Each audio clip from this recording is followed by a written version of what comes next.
الحمد لله الحمد لله الذي خلق السماوات والأرض وجعل الظلمات والنور نحمد الله ونستعينه ونستغفره ونستهديه ونؤمن به ونتوكل عليه ونعوذ بالله من شرور أنفسنا ومن سيئات أعمالنا من يهده الله فلا مضل له ومن يضلل فلا هادي له وأشهد أن لا إله إلا الله وحده لا شريك له وأشهد أن محمدا عبده ورسوله الذي بلغ الرسالة وأدى الأمانة ونصح على هذه الأمة وجاهد في الله حق جهاده حتى أتانا اليقين اللهم صل على محمد وعلى آل محمد كما صليت على إبراهيم وعلى آل إبراهيم وبارك على محمد وعلى آل محمد كما باركت على إبراهيم وعلى آل إبراهيم في العالمين إنك حميد مجيد أيها الإخوان والأخوات أوصيكم ونفسي أولا بتقوى الله إن أريد إلا الإصلاح ما استطعت وما توفيقي إلا بالله عليه توكلت وإليه أنيب سبحانك اللهم لا علم لنا إلا ما علمتنا إنك أنت العليم الحكيم أعوذ بالله من الشيطان الرجيم بسم الله الرحمن الرحيم قد أفلح المؤمنون الذين هم في صلاتهم خاشعون صدق الله العلي العظيم ബഹുമാന്യരായ സഹോദരി സഹോദരങ്ങളെ, അല്ലാഹു സുബ്ഹാനഹു വ തആലയെ സൂക്ഷിച്ചും ഭയപ്പെട്ടും പടച്ച റബ്ബിന്റെ വിധിവിലക്കുകൾക്ക് വിധേയമായും ജീവിത ഇടപാടുകളിലുടനീളം തഖ്വയുടെ താല്പര്യം മുറുകെ പിടിക്കണമെന്നോ എന്നെയും നിങ്ങളെയും ഓർമ്മപ്പെടുത്തുകയാണ്, വസിയത്ത് ചെയ്യുകയാണ്. കരുണാവാരിധിയായ അല്ലാഹു സുബ്ഹാനഹു വ തആല പടച്ചവന്റെ ഇഷ്ടത്തിന് വിട്ടുകൊടുത്ത ജീവിതത്തിന്റെ ഉടമകളായി റൂഹ് പിരിയുന്ന നേരം വരെയും നിലനിന്നു പോകാനുള്ള മഹാഭാഗ്യം നമുക്കെല്ലാവർക്കും നൽകി അനുഗ്രഹിക്കുമാറാകട്ടെ. ദൈനംദിന ജീവിതത്തിൽ നമ്മൾ അനുഷ്ഠിച്ചു വരുന്ന നമസ്കാരത്തിന്റെ പ്രാധാന്യത്തെക്കുറിച്ചാണ് കഴിഞ്ഞ ഖുതുബയിൽ ചില കാര്യങ്ങൾ സഹോദരങ്ങളുമായി പങ്കുവച്ചത്. നമ്മൾ നിർവഹിച്ചുകൊണ്ടിരിക്കുന്ന നമസ്കാരം കൂടുതൽ ഫലപ്രദമാകുന്നതിന് വേണ്ടി നമസ്കാരത്തിന്റെ ലക്ഷ്യം നേടിയെടുക്കാൻ സഹായകരമാകുന്ന ചില കാര്യങ്ങളെ കുറിച്ചാണ് ഇന്ന് ശ്രദ്ധയിൽപ്പെടുത്തണമെന്ന് ആഗ്രഹിക്കുന്നത്. അല്ലാഹു സുബ്ഹാനഹു വ തആല നമുക്ക് ആഹരിക്കുന്നതിനും ആസ്വദിക്കുന്നതിനും വേണ്ടി ഒരുപാട് പഴവർഗ്ഗങ്ങൾ ഉൽപ്പാദിപ്പിച്ചു തന്നിട്ടുണ്ട്. പല പഴങ്ങളും വളരെ മനോഹരമായ രൂപഭംഗിയോടുകൂടിയാണ് അല്ലാഹു സൃഷ്ടിച്ചിട്ടുള്ളത്. അതുപോലെ തന്നെ നമ്മൾ യാത്ര ചെയ്യുമ്പോൾ തെരുവുകളിലും കടകളിലും വീടുകളിലുമൊക്കെ ചിലപ്പോൾ നമ്മൾ ഉപയോഗിച്ചു കൊണ്ടിരിക്കുന്ന വാഹനങ്ങളിലും ഈ പഴങ്ങളുടെ മാതൃകയിലുള്ള പ്ലാസ്റ്റിക് രൂപങ്ങളും നമ്മൾ കാണാറുണ്ട്. ചിലപ്പോൾ അതൊക്കെ നമ്മൾ വീടുകളിൽ ശേഖരിച്ചു വെക്കാറുമുണ്ട്. പല ചില രൂപങ്ങളൊക്കെ കണ്ടു കഴിഞ്ഞാൽ അത് യഥാർത്ഥ പഴം തന്നെയാണോ എന്ന് നമുക്ക് തോന്നത്തക്ക അത്രക്ക് ഭംഗിയുള്ളതായിരിക്കും ആ പഴത്തിന്റെ മോഡലുകൾ അല്ലെങ്കിൽ അതിന്റെ രൂപങ്ങൾ എന്ന് പറയുന്നത്. മാങ്ങയുടെയും അതുപോലെ തന്നെ മുന്തിരിക്കുലയുടെയും ആപ്പിളിന്റെയും പഴത്തിന്റെയും ഒക്കെ, ഈ മൈസൂർ പഴത്തിന്റെയും ഒക്കെ പ്ലാസ്റ്റിക് മാതൃകകൾ അങ്ങനെ നമുക്ക് ധാരാളമായി കാണാൻ കഴിയാറുണ്ട്. പക്ഷെ ഈ പ്ലാസ്റ്റിക് രൂപങ്ങൾ എത്ര ഭംഗിയുള്ളതാണെങ്കിലും അവ ഒരിക്കലും റിയൽ പഴങ്ങളുടെ ഗുണം ഉൾക്കൊള്ളുന്നില്ലല്ലോ.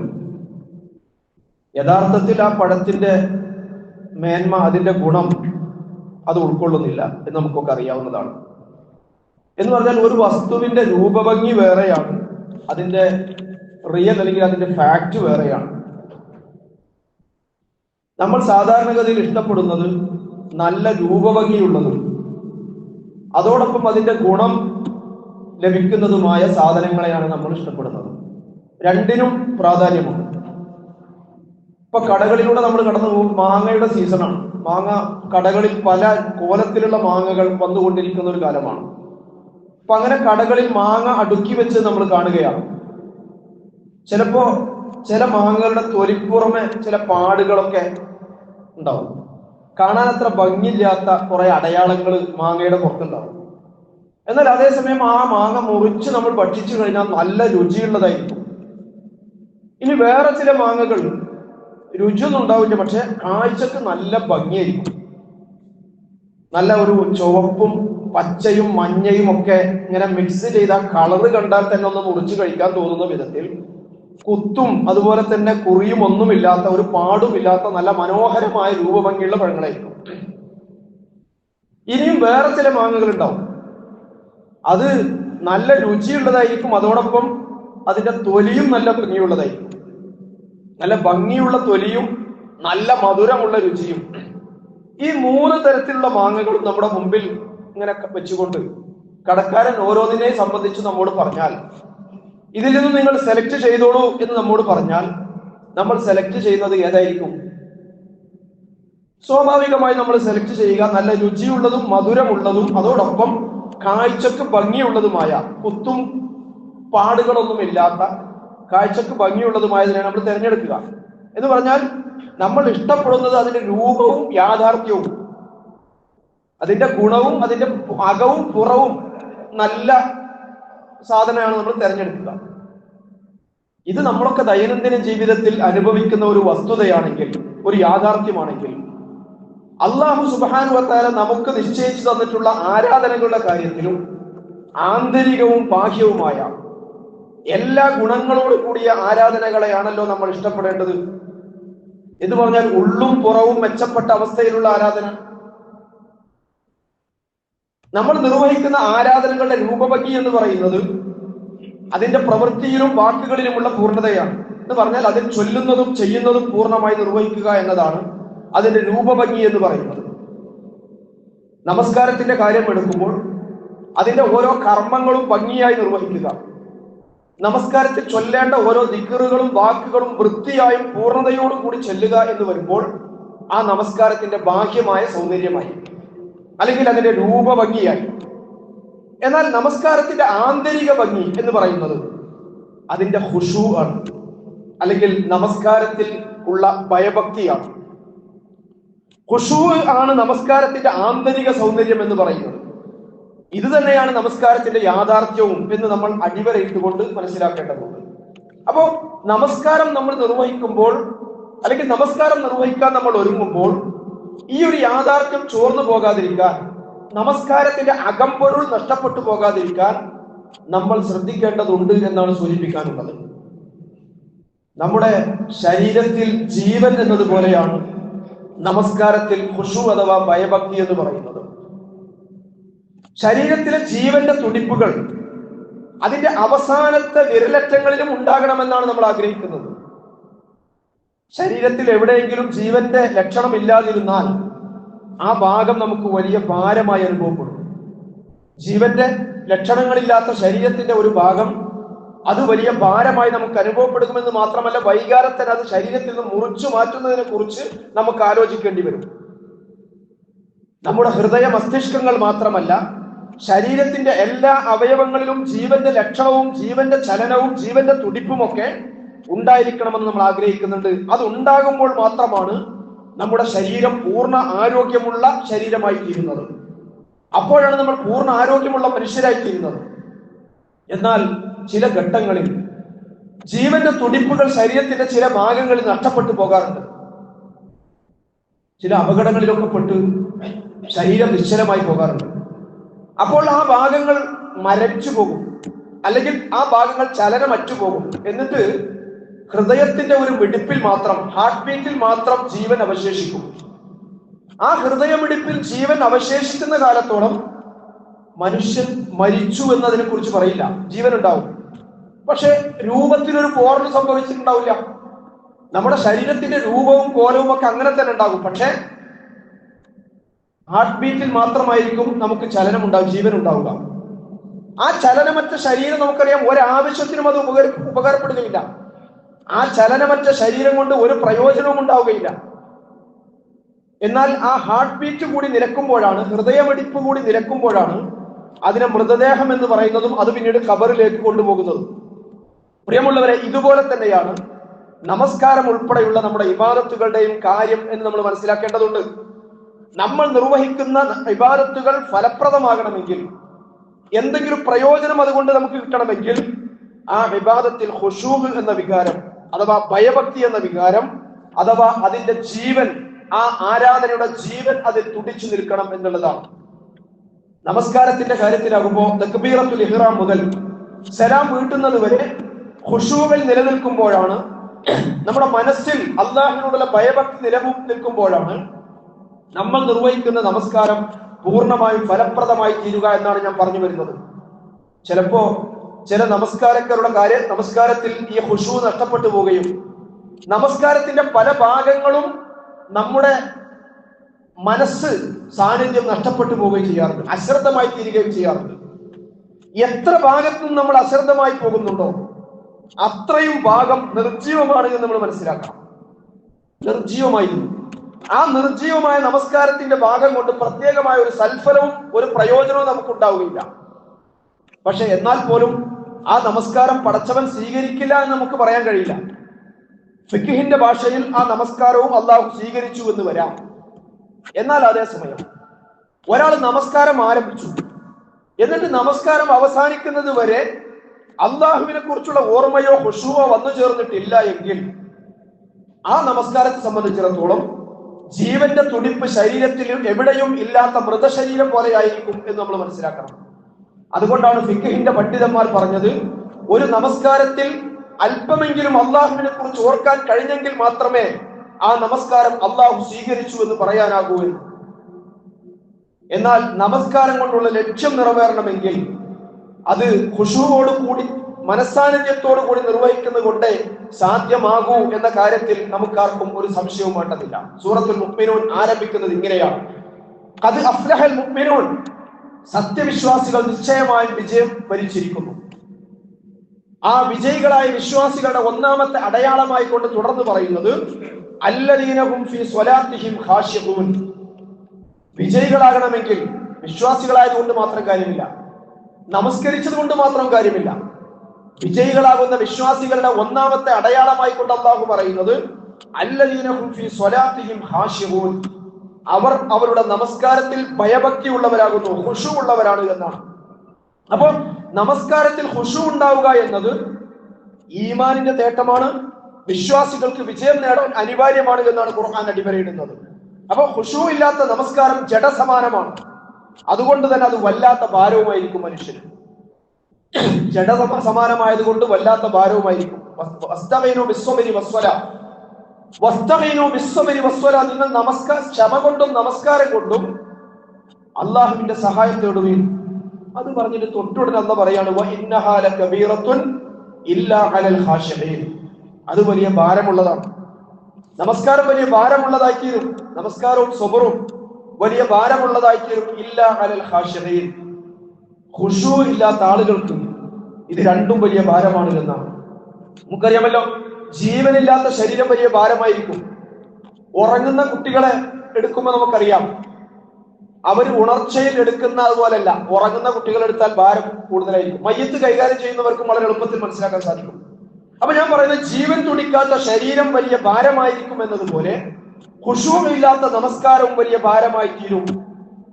നമസ്കാരം അതിന്റെ സമയത്ത് നിർവഹിക്കാൻ കഴിയാതിരിക്കുമ്പോൾ, ഞാൻ കഴിഞ്ഞ ആഴ്ച സൂചിപ്പിച്ചല്ലോ, നമുക്കൊക്കെ അനുഭവപ്പെടാറുണ്ടാകും ഈ നമസ്കാരം ഒരു ഭാരമായി തീരുന്നത്.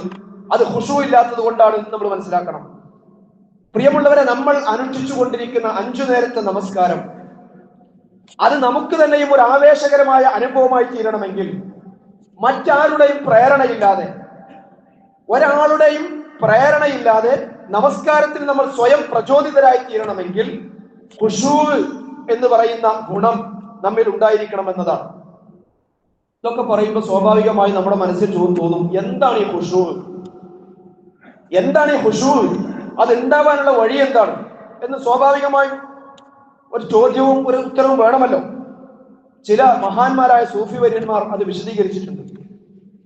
6 കാര്യങ്ങളാണ് പ്രധാനമായും അതുമായി ബന്ധപ്പെട്ടുകൊണ്ട് നമുക്ക് കാണാൻ സാധിക്കുക. അതിൽ ഒന്നാമത്തേത് ഖുദൂമുൽ ഖൽബാണ്. ഖുദൂമുൽ ഖൽബാണ് അഥവാ മനസ്സിന്റെ സാന്നിധ്യമാണ്. നമ്മൾ നിർവഹിക്കുന്ന നമസ്കാരത്തിൽ നമ്മുടെ മനസ്സിന്റെ സാന്നിധ്യം ഉണ്ടായിരിക്കണം. പടച്ചറബ് പറഞ്ഞില്ലേ, യാ അയ്യുഹല്ലദീന ആമനൂ ലാ തഖറബുസ് സ്വലാത്ത വഅൻതും സുകാറ. അല്ലയോ സത്യവിശ്വാസികളെ, നിങ്ങൾ ലഹരി ബാധിതരായിക്കൊണ്ട് നമസ്കാരത്തിന് പ്രവേശിക്കരുത്, നമസ്കാരത്തെ സമീപിക്കരുത്. അതിന് കാരണമായിക്കൊണ്ട് അല്ലാഹു പറയുകയാണ്, ഹത്താ തഅലമു മാ തഖൂലൂൻ. നിങ്ങൾ എന്താണ് പറയുന്നത് എന്ന ബോധം നിങ്ങൾക്കുണ്ടാവണം. നമ്മൾ ആരും മദ്യം കഴിക്കുന്നവരല്ല, മയക്കുമരുന്നുകൾ ഉപയോഗിക്കുന്നവരുമല്ല. എന്നിട്ടും നമുക്ക് മനസ്സാന്നിധ്യം ഉണ്ടാകുന്നില്ലല്ലോ.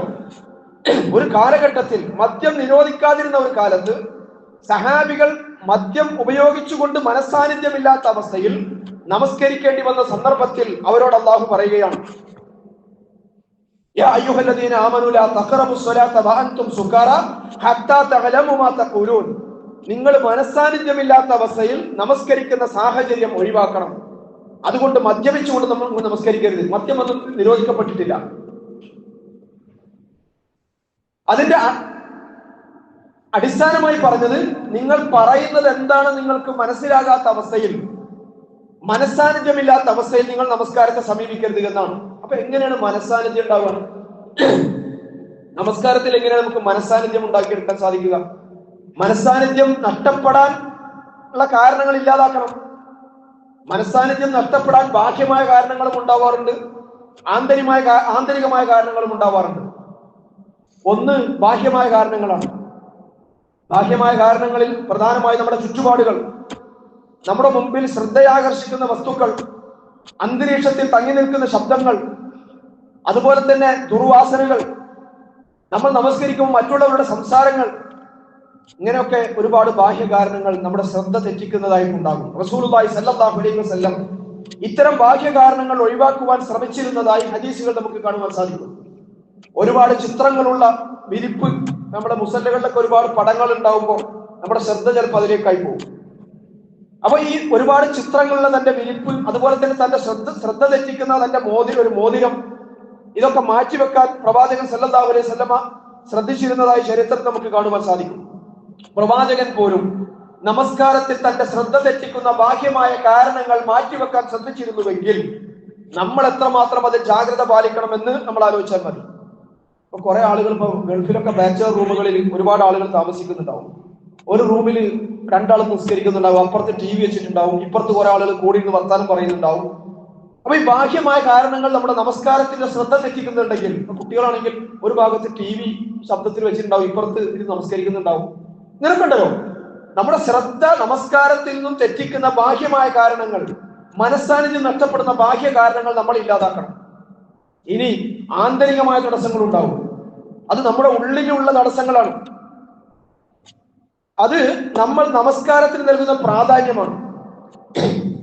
നമ്മൾ കച്ചവടത്തിന് നൽകുന്ന പ്രാധാന്യം, നമ്മുടെ ജോലിക്ക് നമ്മൾ നൽകുന്ന പ്രാധാന്യം, നമ്മുടെ കുടുംബത്തിന് നമ്മൾ നൽകുന്ന പ്രാധാന്യം, അല്ലെങ്കിൽ പലവിധ സംഗതികൾക്കും, നമ്മൾ ജീവിതത്തിൽ ആസ്വദിച്ചുകൊണ്ടിരിക്കുന്ന പല സംഗതികൾക്കും നമ്മൾ നൽകുന്ന പ്രാധാന്യം, ഇങ്ങനെയൊന്നുമുള്ള പ്രാധാന്യം നമ്മൾ നമസ്കാരത്തിന് നൽകുന്നില്ലെങ്കിൽ നമ്മുടെ നമസ്കാരത്തിന്റെ ശ്രദ്ധ, നമ്മൾ നമസ്കരിക്കാൻ നിൽക്കുമ്പോൾ നമ്മുടെ ശ്രദ്ധ നമുക്ക് കൂടുതൽ പ്രാധാന്യമുള്ളതിലേക്ക് തിരിഞ്ഞു പോകുക എന്നത് സ്വാഭാവികമാണ്. എന്തിനാണോ നമ്മുടെ മുൻഗണനാ ക്രമങ്ങളിൽ മുന്നിൽ നിൽക്കുന്നത്, അതായിരിക്കും നമ്മുടെ ചിന്തയിലും മനസ്സിലും കൂടുതലായി നിറഞ്ഞു നിൽക്കുക എന്നത് വളരെ ലളിതമായ ഒരു യാഥാർത്ഥ്യമാണ്. അള്ളാഹുവിലുള്ള വിശ്വാസവും അതുപോലെ തന്നെ പരലോകത്തിലുള്ള വിശ്വാസവും സ്വർഗപ്രവേശനത്തെക്കുറിച്ചുള്ള അമിതമായ പ്രതീക്ഷയും നരകശിക്ഷയെക്കുറിച്ചുള്ള ഭയവും, ഇത്തരം കാര്യങ്ങളാണ് നമസ്കാരത്തിലേക്ക് പ്രിയമുള്ളവരെ നമ്മളെ കൊണ്ടുവരേണ്ടത്. അള്ളാഹുവിന്റെ ശിക്ഷയിൽ നിന്ന് രക്ഷപ്പെടണം, പടച്ചവന്റെ സ്വർഗത്തിലേക്ക് എത്തിപ്പെടണം. അതിന് എന്നെ സഹായിക്കുന്ന ഏറ്റവും പ്രധാനപ്പെട്ട ഒന്നായി നമസ്കാരത്തെ കാണാൻ കഴിയുമ്പോഴാണ് നമസ്കാരം നമ്മുടെ മനസ്സിൽ പ്രാധാന്യമുള്ളതായി തീരുകയുള്ളൂ എന്നാണ് ഞാൻ പറയുന്നത്. നമ്മുടെ നമുക്ക് പ്രാധാന്യമുള്ള കാര്യങ്ങളിൽ മാത്രമേ നമ്മുടെ മനസ്സിന്റെ സാന്നിധ്യം ലഭിക്കുകയുള്ളൂ. ഇപ്പൊ നാളെ ഒരു ഓഫറുണ്ട്, ഒരു പ്രത്യേക ഓഫറാണ്. ഒരു പ്രത്യേക സംഗതി ചെയ്തു കഴിഞ്ഞാൽ, അല്ലെങ്കിൽ ഒരു നിശ്ചിത ടാസ്ക് നമ്മൾ പൂർത്തീകരിച്ചു കഴിഞ്ഞാൽ 1,00,000 രൂപ കിട്ടാനുള്ള ഒരു ഏർപ്പാടുണ്ട് എന്ന് ഉണ്ടെങ്കിൽ ആ കാര്യം നമ്മുടെ മനസ്സിൽ സജീവമായി ഉണ്ടാവുമല്ലോ. നമ്മുടെ പിന്നീടുള്ള ഓരോ ശ്രമവും അത് വിജയിപ്പിച്ചെടുക്കാൻ വേണ്ടിയാവുമല്ലോ. അതല്ലെങ്കിൽ നമുക്ക് ഏറ്റവും പ്രധാനപ്പെട്ട, നമ്മുടെ ഏറ്റവും അടുത്തൊരു ബന്ധുവിന്റെ വിവാഹമുണ്ട്, നാളെയാണ്. സ്വാഭാവികമായും വിവാഹം നമുക്ക് നമ്മുടേതായ ഒരുപാട് കാര്യങ്ങൾ ചെയ്യാനുണ്ട്. നമ്മളവിടുത്തെ ഒരു പ്രധാന വ്യക്തിയാണ്. മിക്കവാറും നമ്മുടെ ആലോചനയിൽ, ചിന്തയിൽ അത് അടുത്തു വരുംതോറും അതിനെക്കുറിച്ചുള്ള ചിന്തകളും അതിനുവേണ്ടിയുള്ള പ്ലാനിങ്ങുകളും മറ്റൊക്കെ ആയിരിക്കും നമ്മുടെ മനസ്സിൽ കൂടുതലായിട്ട് ഉണ്ടായിരിക്കുക. അപ്പൊ മനസ്സിൽ എന്താണോ ഏറ്റവും കൂടുതൽ ഉണ്ടാകുന്നത് അതേ നമ്മുടെ ശ്രദ്ധയിൽ ഉണ്ടാകും.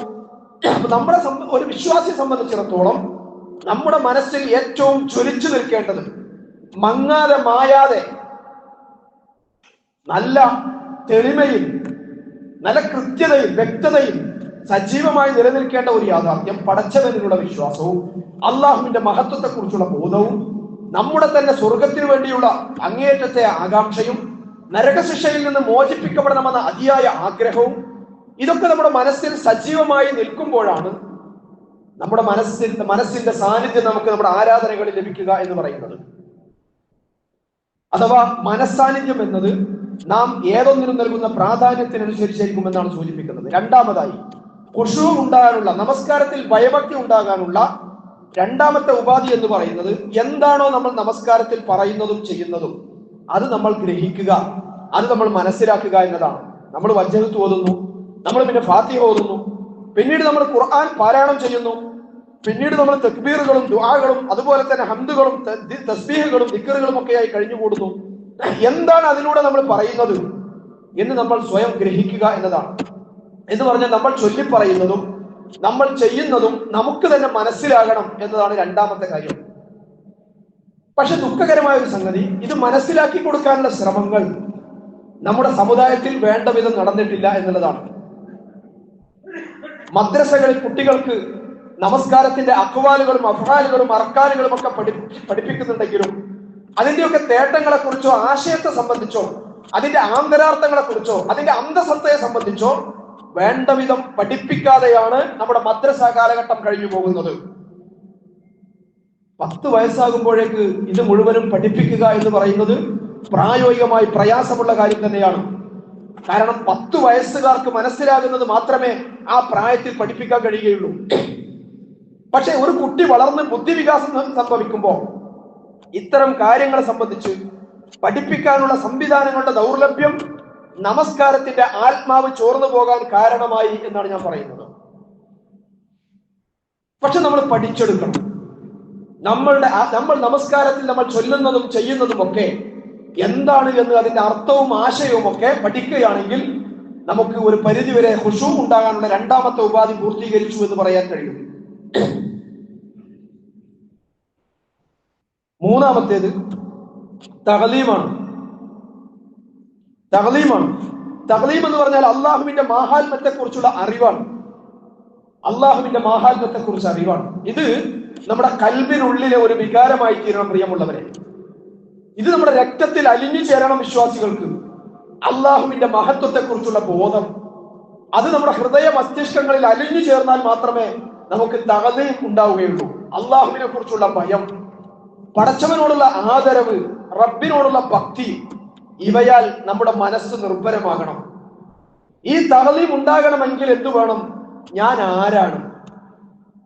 ആരാണ് എന്നതിനെ കുറിച്ചുള്ള ശരിയായ ഒരു ബോധ്യം എനിക്കും നിങ്ങൾക്കും ഉണ്ടാകണം. എന്റെ നിസ്സാരതയെ സംബന്ധിച്ച്, നമ്മുടെയൊക്കെ ദൗർബല്യത്തെ കുറിച്ച് നമുക്ക് നല്ല ബോധ്യം ഉണ്ടാകണം. നമ്മൾ ആലോചിച്ച് നോക്കുക, 60-70 കൊല്ലം മാത്രം ആയുസ്സുള്ള ഒരുപാട് ദൗർബല്യങ്ങളും വികാരങ്ങളും വിചാരങ്ങളുമുള്ള ഒരു മനുഷ്യനാണല്ലോ. ചൂണ്ടയുടെ ഒരു തലപ്പത്ത് നിൽക്കുന്ന ഒരു മത്സ്യത്തിൻ്റെതാണല്ലോ എന്റെ അവസ്ഥ. ചൂണ്ടയുടെ തലപ്പത്ത് കുരുങ്ങിക്കിടക്കുന്ന, ആ ചൂണ്ടയിൽ കുരുങ്ങിക്കിടക്കുന്ന ഒരു മനുഷ്യന്റെ ആണല്ലോ എന്റെ അവസ്ഥ. ഞാൻ വിചാരിക്കുകയാണ് ഞാൻ സർവതന്ത്ര സ്വതന്ത്രനാണെന്ന്. എനിക്ക് എല്ലാം എന്റെ ഇഷ്ടത്തിനനുസരിച്ച് ആണ് ഇവിടെ നടക്കേണ്ടത് എന്ന് ഞാൻ വെറുതെ വിചാരിക്കുകയാണ്. ഈ ചൂണ്ടയുടെ മറുതല അള്ളാഹുവിന്റെ കയ്യിലാണല്ലോ. എപ്പോഴാണോ അള്ളാഹു ഈ ചൂണ്ടയുടെ മറുതല ഒന്ന് വലിക്കുന്നത്, അതുവരെ മാത്രമല്ല എനിക്ക് ആയുസുള്ളൂ. ഞാൻ ഒരുപാട് സമ്പാദിച്ചിട്ടുണ്ട്, ഒരുപാട് വ്യാപാര ശൃംഖലകൾ ഞാൻ കെട്ടിപ്പടുത്തിട്ടുണ്ട്, എന്റെ അധീനതയിൽ വ്യവസായ ശാലകൾ വേറെയുമുണ്ട്. പക്ഷേ എല്ലാം ഏതുവരെയാണ്? അള്ളാഹുവിന്റെ ഒരു തീരുമാനം എന്റെ കാര്യത്തിൽ ഉണ്ടാകുന്നത് വരെയല്ലേ ഉള്ളൂ. അത്രയും ദുർബലനും നിസ്സാരനുമല്ല ഞാൻ. പ്രിയമുള്ളവരെ, ഈ യാഥാർത്ഥ്യത്തെ കുറിച്ചുള്ള ബോധ്യത്തിൽ നിന്നാണ് അള്ളാഹുവിനോടുള്ള തഖലീം, ആദരവ് നമുക്കുണ്ടായിത്തീരുന്നത്. ഇതാണ് ഖുശൂഇന്റെ മൂന്നാമത്തെ ഭാഗം എന്ന് പറയുന്നത്. സ്വന്തത്തെ കുറിച്ച്, ദൗർബല്യങ്ങളെ കുറിച്ചുള്ള ബോധത്തിൽ പടച്ചവന്റെ മഹത്വത്തെ കുറിച്ചുള്ള വിചാരം ഉണ്ടാവുക. നാലാമത്തേത് അൽ ഖൗഫു മിനല്ലാഹ്, അള്ളാഹുവിനെ കുറിച്ചുള്ള ഭയമാണ്. പടച്ച റബ്ബ് പലരെയും പിടികൂടിയിട്ടുണ്ടല്ലോ. പടച്ച റബ്ബ് പലരെയും പലവിധ പരീക്ഷണത്തിൽ അകപ്പെടുത്തിയിട്ടുണ്ടല്ലോ. പ്രവാചകന്മാരെ പോലും പടച്ച റബ്ബ് പരീക്ഷിച്ചിട്ടുണ്ടല്ലോ. സിദ്ദീഖീങ്ങളെയും സ്വാലിഹീങ്ങളെയും ഒക്കെ അള്ളാഹ് പരീക്ഷിച്ചിട്ടുണ്ടല്ലോ. ശിക്ഷിക്കണമെന്ന് പടച്ചവന് തോന്നിയവരെയൊക്കെ പടച്ചവൻ പിടിച്ച് ശിക്ഷിച്ചിട്ടുണ്ടല്ലോ. അങ്ങനെ പരീക്ഷിക്കപ്പെടാതിരിക്കാനും, അങ്ങനെ പടച്ചവനാൽ പിടികൂടപ്പെടാതിരിക്കാനും, അങ്ങനെ പടച്ചവനാൽ ശിക്ഷിക്കപ്പെടാതിരിക്കാനും മാത്രം ഞാൻ ആരാണ്? ഈ തോന്നൽ നമ്മുടെയൊക്കെ ഉള്ളിൽ ഉണ്ടാകണം.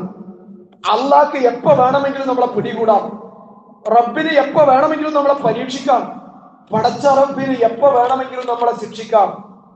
അള്ളാഹുവിന്റെ മഹത്വവും ഗാംഭീര്യവും നമ്മുടെ നിസ്സാരതയും മനസ്സിലാക്കുന്നതിൽ ഉണ്ടായിത്തീരുന്ന ഒരു ഭയവികാരം അൽ ഖൗഫു മിനല്ലാഹ്.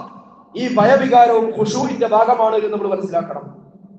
അഞ്ചാമത്തേത് അർ റജാ, ആഗ്രഹം, പ്രതീക്ഷ. അതും ഖുശൂഇന്റെ ഭാഗമാണ്. റബ്ബ് സുബ്ഹാനഹു വ തആല ഒരുപാട് ആളുകൾക്ക് വലിയ വലിയ അനുഗ്രഹങ്ങൾ നൽകിയിട്ടുള്ള നാഥനാണ്.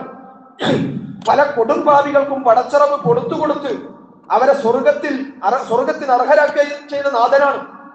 കൊടും ധിക്കാരികളായി ജീവിച്ചവർക്ക് പോലും ജീവിതാന്ത്യത്തിൽ വഴി കാണിച്ചു കൊടുത്ത റബ്ബാണ്.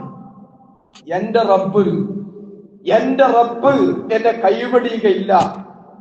എന്റെ റബ്ബിന് എന്നോട് അങ്ങേയറ്റത്തെ സ്നേഹവും കാരുണ്യവും ഉണ്ട്. ആ കാരുണ്യത്തിലും സ്നേഹത്തിലും, ആ പടച്ചവന്റെ തുണയിലും അവന്റെ സംരക്ഷണത്തിലും പ്രിയമുള്ളവരെ പ്രതീക്ഷ അർപ്പിക്കാൻ നമുക്ക് കഴിയണം. അള്ളാഹുവിനെ കുറിച്ച് ഒരിക്കലും നമ്മൾ നിരാശപ്പെടുന്ന മനസ്സിന്റെ ഉടമകളാകരുത്. അതാണ് അർ റജാ അഥവാ പ്രതീക്ഷ എന്ന് പറയുന്നത്. ഇതാണ് ഖുശൂഇന്റെ അഞ്ചാമത്തെ ഭാഗം എന്ന് പറയുന്നത്. ആറാമത്തേത് അൽ ഹയാ, അള്ളാഹുവിന്റെ കാര്യമോർത്ത് നമ്മുടെ ജീവിതത്തെ കുറിച്ച് ആലോചിക്കുമ്പോൾ ഒരുതരം ലജ്ജ, ഒരുതരം ജാള്യത, അതും ഖുശൂഇന്റെ ഭാഗമാണ്. എന്തൊക്കെയാണ് എന്റെ നാഥൻ എനിക്ക് നൽകിയിട്ടുള്ളത്, എന്തൊക്കെയാണ് എന്റെ റബ്ബ് എനിക്ക് നൽകിയതിൽ ഞാൻ ആസ്വദിച്ചു കൊണ്ടിരിക്കുന്നത്. പടച്ചവനെ, ഇതിനൊക്കെ മതിയായ അളവിൽ ഞാൻ നന്ദി കാണിക്കുന്നില്ലല്ലോ റബ്ബേ. എന്നിരിക്കെ എങ്ങനെയാണ് ആഖിറത്തിൽ ഞാൻ എന്റെ റബ്ബിന്റെ മുഖത്ത് നോക്കുക? 24 മണിക്കൂറുള്ള ഒരു ദിവസത്തിൽ ഏതാനും മിനിറ്റുകൾ മാത്രം വേണ്ടി വരുന്ന നമസ്കാരത്തിൽ പോലും മനസ്സാന്നിധ്യത്തോടുകൂടി റബ്ബിനെ ഓർക്കാൻ എനിക്ക് കഴിയുന്നില്ലെങ്കിൽ, നമസ്കാരത്തിൽ ഞാൻ ചൊല്ലുന്ന പ്രാർത്ഥനകളും ദിക്റുകളും പോലും എന്റെ ഹൃദയ പങ്കാളിത്തമില്ലാത്ത കേവല അധരചലനങ്ങൾ മാത്രമായെങ്കിൽ ഞാൻ എത്ര മോശക്കാരനാണ്, എത്ര വലിയ അനീതിയാണ് ഞാൻ എന്റെ റബ്ബിനോട് കാണിക്കുന്നത്.